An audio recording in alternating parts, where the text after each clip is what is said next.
महाराष्ट्र के ठाणे में अमीर बनने की चाह रखने वाले लोगों के लिए तांत्रिक अनुष्ठान करने की आड़ में सेक्स रैकेट चलाने के आरोप में एक स्वयंभू बाबा समेत 7 लोगों को गिरफ्तार किया गया है। तांत्रिक महिलाओं और लड़कियों को धोखे से अपनी जाल में फंसा लेता था, उसके बाद ब्लैकमेल करके उन्हें देह व्यापार के लिए मजबूर करता था। धर्म के नाम पर लोगों की आस्था से खिलवाड़ करने का इतिहास बहुत पुराना है। चाहे वो अलग अलग वक्त पे अलग अलग बाबा हो, अलग अलग लोग हों, हमारे सामने ऐसे अनेकों नाम हैं जो साधु का चोला पहनकर, बाबाओं का चोला पहनकर लोगों से धोखाधड़ी करते रहे हैं, महिलाओं और लड़कियों को अपनी हवस का शिकार बनाते रहे हैं। लेकिन ये भी सच है कि पाप का घड़ा भरने के बाद फूटता जरूर है। इन सब के साथ भी ऐसा ही हुआ। इनके पाप की फहरिस्त जब लंबी हुई तो कानून का हाथ इनके गिरेबान तक पहुंच गया। आज ये सभी सलाखों के पीछे हैं। इसी कड़ी में एक नया नाम सामने आया है, साहेब लाल वजीर शेख उर्फ यूसुफ बाबा। इसकी काली करतूतों की कहानी इतनी घिनौनी है जिसे सुनकर कोई भी सन्न रह जाए। इसके साथ पूरा एक गिरोह काम करता था जो भोली भाली और हालात की मारी गरीब महिलाओं और लड़कियों को फंसाने का काम करता था। सबसे पहले किसी महिला या लड़की को शिकार बनाया जाता, उसे यूसुफ बाबा के पास यह कहकर लाया जाता कि वो सारी परेशानियों को खत्म कर देगा, उनके पास पैसों का ढेर लगा देगा, उन्हें अमीर बना देगा।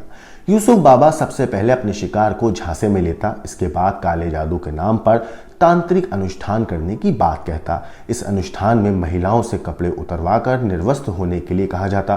फिर कहा जाता कि बाबा के अंदर एक आत्मा आ गई है, वो महिला के साथ शारीरिक संबंध बनाने के लिए कह रही है। ऐसा करने पर वो आत्मा तृप्त हो जाएगी और पैसों की बारिश करेगी। हैवानों के जाल में फंसी महिलाएं मजबूरन ऐसा करने के लिए मजबूर हो जाती। इस पूरे घटनाक्रम का वीडियो बना लिया जाता और इसी वीडियो के जरिए महिलाओं और लड़कियों को ब्लैकमेल किया जाता।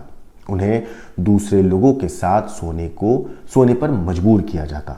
इस तरह दरिंदा बाबा पूरे एक सेक्स रैकेट को चलाया करता था। इज्जत जाने के डर और पैसे कमाने की लालच में महिलाएं अपना मुंह बंद करके इस गंदे धंधे के अंदर उतर जाती और ऐसा काम करने के लिए मजबूर हो जाती। लेकिन एक दिन एक केस ने इस पूरे रैकेट का भांडाफोड़ कर दिया। दरअसल ठाणे के राबोड़ी से एक 15 साल की लड़की अचानक लापता हो गई। उसके परिजनों की तहरीर पर पुलिस ने उसकी तलाश शुरू करी। पुलिस ने सफलतापूर्वक गायब हुई लड़की को खोज निकाला। उससे पुलिस स्टेशन में जब पूछताछ की गई तो लोगों के होश फाख्ता हो गए। पीड़ित की निशानदेही पर उसे अगवा करने वाले असलम खान, सलीम शेख को 25 फरवरी को पुलिस ने गिरफ्तार कर लिया। उनसे कड़ी से जब सख्ती से पूछताछ की गई तो इस सेक्स रैकेट और उसके सरगना के बारे में पुलिस को पता चला। असलम के मोबाइल फोन में बाबा यूसुफ की काली करतूतों से जुड़े कई सबूत मिले, जिसके आधार पर पुलिस ने उसे भी गिरफ्तार कर लिया।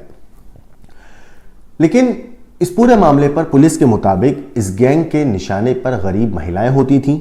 वो उन्हें काले जादू के जरिए धन दिलाने का लालच देकर अपनी जाल में फंसा लेता था। आरोपियों ने तांत्रिक अनुष्ठानों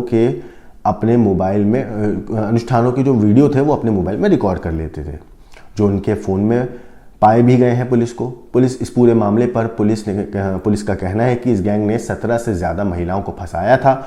उनके खिलाफ अपहरण, बलात्कार, धोखाधड़ी के आरोप में आईपीसी की अलग अलग धाराओं के तहत पॉक्सो एक्ट भी साथ में जोड़कर काला जादू रोकथाम अधिनियम के तहत केस दर्ज कर लिया गया है। बताते चलें कि पिछले महीने भी ठाणे में एक बड़े सेक्स रैकेट का पुलिस ने खुलासा किया था। इस मामले में 4 पुरुषों और 3 महिलाओं को पकड़ा भी गया था। सेक्स रैकेट एक लॉज में संचालित किया जा रहा था। इसके बारे में नवी मुंबई के एंटी ह्यूमन ट्रैफिकिंग सेल को सूचना मिली थी। इसके बाद पुलिस जानकारी पुख्ता करने के लिए मौके पर एक नकली ग्राहक बनकर किसी को भेजा था।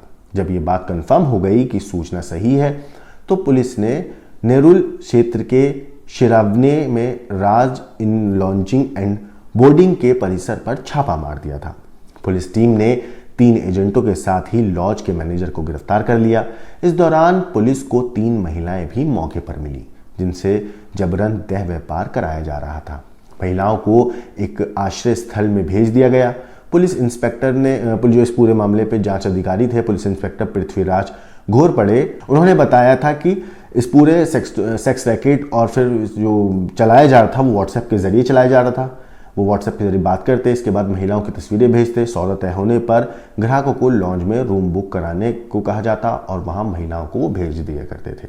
मतलब कि पूरे जो रैकेट चल रहा था ये व्हाट्सएप से चला रहे थे व्हाट्सएप से लोग उनसे कांटेक्ट करते, ग्राहक जब उनसे व्हाट्सएप पे कांटेक्ट करते तो ये उनको लड़कियों की तस्वीरें भेजते। जब डील फिक्स हो जाती तो ये लॉन्च में उन ग्राहकों को बोलते कि आप इस लॉन्च में आ जाइए। जब ग्राहक वहाँ पहुँचते तो फिर वहाँ पे लड़कियाँ भी पहुँच जाती और उसके बाद इस पूरे जिस्म फरोशी का काला कारनामा, जो काला धंधा था, वो वहाँ से इस तरीके से चलाया जा रहा था।